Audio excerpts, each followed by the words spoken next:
Hey guys, welcome to Easy Learning. In this video, I'm gonna discuss about Two Daffodils by Robert Herrick. Robert Herrick ছিলেন Caroline age এর একজন বিখ্যাত কবি। Caroline age এর duration ছিল 1625 থেকে 1649 সাল পর্যন্ত, অর্থাৎ চার্লস ফার্স্টের শাসনামল 1625 টু 1649 পর্যন্ত। ক্যারোলাইন এজ এর নামকরণ করা হয়েছে চার্লসের নাম অনুসারে, কারণ ক্যারোলাইন শব্দটি এসেছে ল্যাটিন শব্দ ক্যারোলাস থেকে, যেটা হচ্ছে চার্লস এর ল্যাটিন ভার্সন। রবার্ট হেরিক একজন অন্যতম ক্যাভেলিয়ার পয়েট ছিলেন। ক্যাভেলিয়ার পয়েটস হচ্ছেন ওই সমস্ত কবিরা যারা চার্লস ফার্স্টকে সাপোর্ট করে কবিতা লিখতেন। আজকের ভিডিওতে আলোচনা করব রবার্ট হেরিকের টু ড্যাফোডিলস কবিতার A to Z। মূল আলোচনায় যাবার আগে রবার্ট হেরিকের লাইফ ডিউরেশনটা জেনে নিই। রবার্ট হেরিক জন্মগ্রহণ করেছিলেন 1591 সালে চিপসাইট, লন্ডনে, এবং মৃত্যুবরণ করেছিলেন 1674 সালে। টু ড্যাফোডিলস হচ্ছে একটি শর্ট লিরিক। এটি মাত্র 20 লাইনের একটি কবিতা। এই কবিতার সাবজেক্ট ম্যাটার হচ্ছে short span of human life and everything and beings on earth. চলো দেখি মেইন টেক্সটে কবি কি বলেছেন। কবি বলেছেন, fair daffodils we weep to see you haste away so soon, as yet the early rising sun has not attained his noon. কবি বলেছেন, ফেয়ার ড্যাফোডিলস, সুন্দর daffodils, we weep to see, আমরা তোমাকে দেখে কাঁদি, you haste away so soon, তুমি খুব শীঘ্রই শেষ হয়ে যাও, তুমি খুব শীঘ্রই চলে যাও। ড্যাফোডিলস ফুলগুলো খুব সুন্দর, কিন্তু এর স্থায়িত্বতা খুবই কম। এরা খুব শীঘ্রই চুপসে যায় বা শেষ হয়ে যায়। তাই কবি বলতেছেন, সুন্দর ড্যাফোডিলস, আমরা তোমাকে দেখে কাঁদি, তুমি খুব তাড়াতাড়ি শেষ হয়ে যাও, তোমার সৌন্দর্য নষ্ট হয়ে যায়। As yet the early rising sun has not attained his noon, অর্থাৎ ভোরে উদিত সূর্য মধ্যাংশে পৌঁছানোর পূর্বেই তুমি শেষ হয়ে যাও। Stay stay until the hasting day has run, but to the evensong, and having prayed together we will go with you along. কবি মিনতি করতেছেন যে স্টে স্টে, থাকো থাকো, আরেকটু থাকো, until the hasting day has run, অর্থাৎ দিনটা শেষ হওয়া পর্যন্ত থাকো।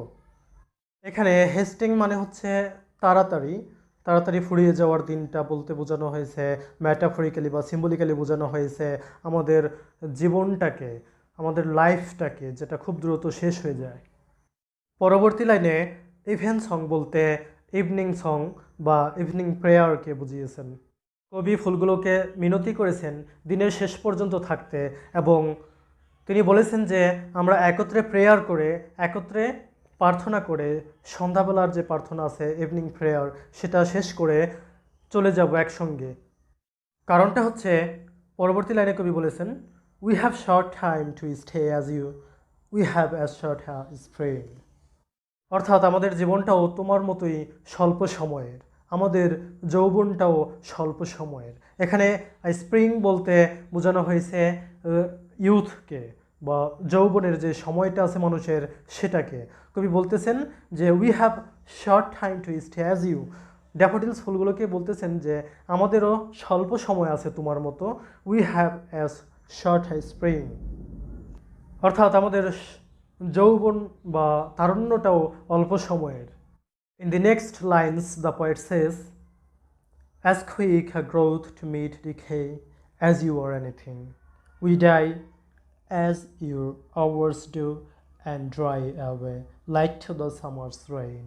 As quick a growth to meet decay মানে হচ্ছে যত দ্রুত বৃদ্ধি তত দ্রুত মৃত্যু বা ক্ষয় বা ধ্বংস, অর্থাৎ আমরা যতটাই বড় হই বা বেড়ে উঠি, আমাদের হায়াতটা ততই কমতে থাকে। এই লাইনের মাধ্যমে কবি মূলত এই কথাটাই বুঝিয়েছেন যে মানুষ যত বৃদ্ধি পায়, যত বড় হয়, যত বয়স্ক হয়, তার হায়াতটা কিন্তু ততই কমতে থাকে, অর্থাৎ সে ততটাই মৃত্যুর নিকটবর্তী হতে থাকে। অ্যাজ ইউ অর এনিথিং, তোমার মতো অথবা অন্য যে কোনো কিছুর মতো।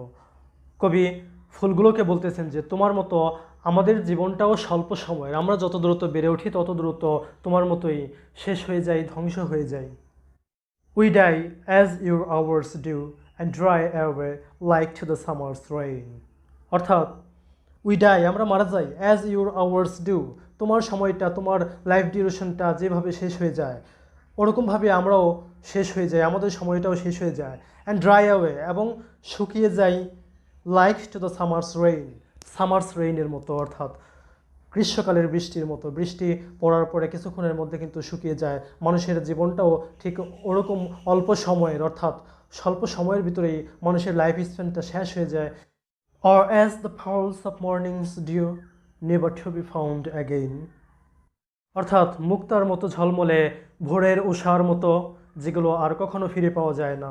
অর্থাৎ ভোরের উষা, ঘাসের উপর যে উষা বা তুষার পড়ে, সেগুলো কিন্তু রোদের আলোয় ঝিকমিক করে ঝলমল করে মুক্তার মতো মনে হয়। এই সুন্দর উষাগুলো বা তুষার কণাগুলো অল্প সময়ের মধ্যেই শেষ হয়ে যায়, শেষের বিন্দুগুলো স্বল্প সময়ের মধ্যেই শেষ হয়ে যায়। এগুলোর মতো মানুষের জীবনও এই পৃথিবীতে অল্প সময়ের। কবি বলেছেন যে মানুষের লাইফ ডিউরেশনটাও অল্প সময়ের, যেটা একবার শেষ হয়ে যায়, শেষ হয়ে যাবার পরে আর কখনো ফিরে পাওয়া যায় না। অর্থাৎ মানুষ একবার মারা গেলে সে কখনো আর এই পৃথিবীতে ফিরে আসে না। এই কবিতার থিম এবং সামারিতে যাবার আগে চলো দেখি যে এই কবিতার মধ্যে কবি কী কী লিটারারি ডিভাইস ব্যবহার করেছেন।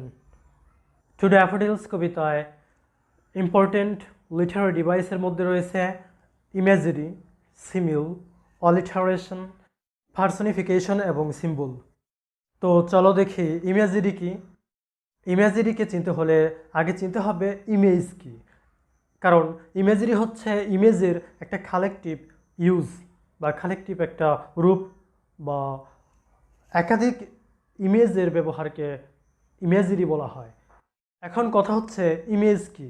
ইমেজ হচ্ছে পিকচার ইন ওয়ার্ডস, অর্থাৎ ওয়ার্ডের মাধ্যমে কোনো পিকচারকে তুলে ধরা, অর্থাৎ কোনো সিনারিকে বা কোনো পিকচারকে এমনভাবে বর্ণনা দেয়া যাতে পাঠকরা যখন কবিতা পড়বে তখন তাদের চোখের সামনে, অর্থাৎ তাদের অন্তর চোখের সামনে যেন মনে হয় পিকচারগুলো, দৃশ্যগুলো ভেসে উঠছে। তো এটা হলো ইমেজ, আর ইমেজের একত্রিত রূপটা হচ্ছে ইমেজারি। তো আমরা এই কবিতার মধ্যে কিছু ইমেজ দেখতে পাই বা ইমেজারি দেখতে পাই, সেগুলো হলো fair daffodils, early rising sun, falls of mornings dew, summer's rain ইত্যাদি। তবে এর মধ্যে ফেয়ার ড্যাফোডিলস এবং ফলস অফ মর্নিংস ডিউ সৌন্দর্যের একটি ধারণা দেয়, যেটা এভারলাস্টিং নয় বা চিরস্থায়ী নয়। অর্থাৎ পৃথিবীতে কোনো সৌন্দর্যই চিরদিন টিকে থাকে না, চিরস্থায়ী নয়। এমন একটি ধারণা আমরা সনেট 18-এও পেয়েছিলাম, শেক্সপিয়রের সনেট 18-এ। সেখানে কবি বলেছিলেন এভরি ফেয়ার ফ্রম ফেয়ার ডেক্লাইন্স, অর্থাৎ প্রত্যেকটা সৌন্দর্যই ডেক্লাইন্স হয়ে যায়, নষ্ট হয়ে যায়। পৃথিবীতে কোনো সৌন্দর্যই চিরদিন টিকে থাকে না। তবে এই কবিতায় কবি এই ইমেজারিগুলোর সাথে মানুষের জীবনের তুলনা করেছেন, লাইফ ডিউরেশন অফ হিউম্যান বিংসকে তুলনা করেছেন তিনি, এটা বোঝানোর জন্যে যে মানব জীবনটাও স্বল্প সময়ের, ক্ষণস্থায়ী, ট্রান্সিয়েন্স। এখানে কবি ফেয়ার ড্যাফোডিলস এর এক্সিস্টেন্সের মাধ্যমে মানব জীবনের শর্ট লাইফ স্প্যানকে সিম্বলাইজড করেছেন। কবি বলেছেন we have as short I spring. এখানে স্প্রিং সিম্বলাইজ করে ইউথকে, অর্থাৎ যৌবন বা তারুণ্যের সময়কে। এরপর হেস্টিং ডে, এখানে ডে হচ্ছে লাইফ এর সিম্বল। হ্যাস্ট মানে হচ্ছে হারি বা দ্রুত, এখানে দ্রুত চলমান বা দ্রুত গতিতে শেষ হয়ে যাওয়ার দিনকে বুঝিয়েছে, যেটার মানে হচ্ছে দ্রুত গতিতে আমাদের জীবনটা শেষ হয়ে যাচ্ছে সিম্বলিক্যালি এখানে ডে বলতে আমাদের জীবনটাকে বোঝানো হয়েছে। এরপরে রয়েছে পার্সনিফিকেশন হচ্ছে কোনো লাইফলেস থিংসকে ইমেজিনারি লাইফ দেয়া, অর্থাৎ কোনো জড় পদার্থকে বা কোনো বস্তুকে এমনভাবে তুলে ধরা যেন মনে হয় সেটা প্রাণবন্ত বা জীবন্ত। এখানে 2 নম্বর লাইনের মধ্যে আমরা দেখতে পাই কবি বলছেন যে ইউ হ্যাস্ট অ্যাওয়ে সো সুন, তুমি খুব দ্রুত চলে যাও, শেষ হয়ে যাও। অর্থাৎ কবি ড্যাফোডিলসকে বলতেছে, ফুলগুলোকে বলতেছে যে তুমি এত দ্রুত শেষ হয়ে যাও বা মরে যাও, ধ্বংস হয়ে যাও, এমনভাবে বলতেছেন যেন মনে হচ্ছে এখানে তারা জীবন্ত। মনে হচ্ছে যে কোনো মানুষকে সে বলতেছে যে তুমি দ্রুত শেষ হয়ে যাও, তোমরা দ্রুত শেষ হয়ে যাও।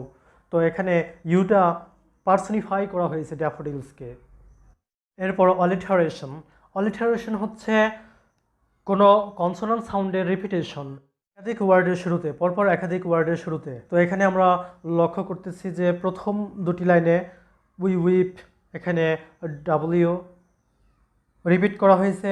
দ্বিতীয় নম্বর লাইনে সো সুন, এখানে এস রিপিট করা হয়েছে। এগুলো হচ্ছে অলিটারেশন। পঞ্চম নম্বর লাইনে দেখতে পাচ্ছি স্টে স্টে, এস রিপিট করা হয়েছে, এটা অলিটারেশন। এরপরে 11-12 নম্বর লাইনের মধ্যে দেখা যায় যে শর্ট এবং স্টে, এখানে এই দুটো ওয়ার্ডের ভিতরে এস, শুরুতে এস রিপিট করা হয়েছে। 12 নম্বর লাইনে শর্ট স্প্রিং, এখানে স্প্রিং এবং শর্টের ভিতরে এস রিপিট করা হয়েছে। এগুলো হচ্ছে অলিটারেশন। এরপর রয়েছে সিমিল। সিমিল হচ্ছে দুইটা ডিফারেন্ট থিংয়ের মধ্যে অ্যাজ অথবা লাইক ব্যবহার করে তুলনা করা। এখানে আমরা দেখতে পাচ্ছি কবি বলেছেন we have short time to stay as you, we have a short high spring. এখানে অ্যাজ ইউ অর্থাৎ ড্যাফোডিলস ফুলের লাইফ ডিউরেশনের সাথে মানব জীবনের লাইফ ডিউরেশনের সিমিলারিটি খুঁজে পেয়েছেন কবি।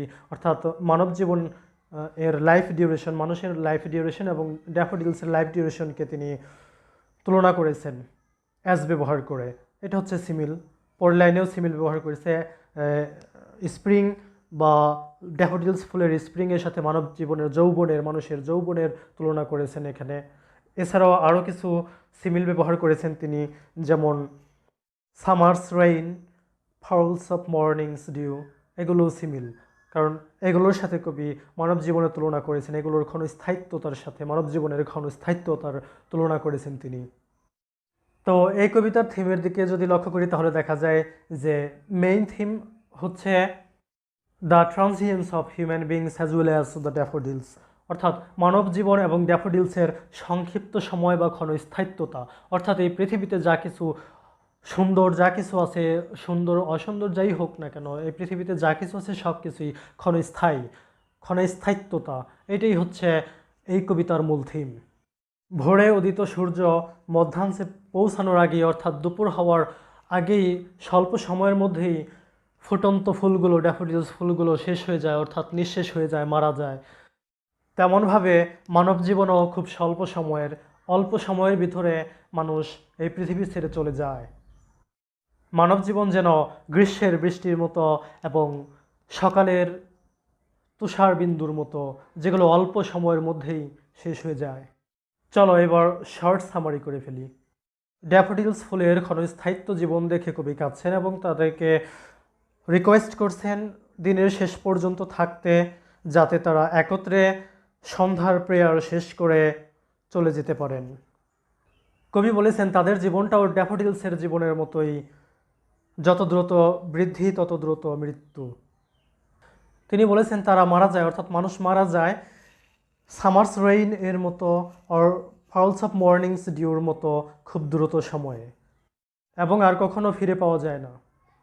Thanks for being with me till now. Please like, comment and share. Don't forget to subscribe. Press the bell icon and never miss an update.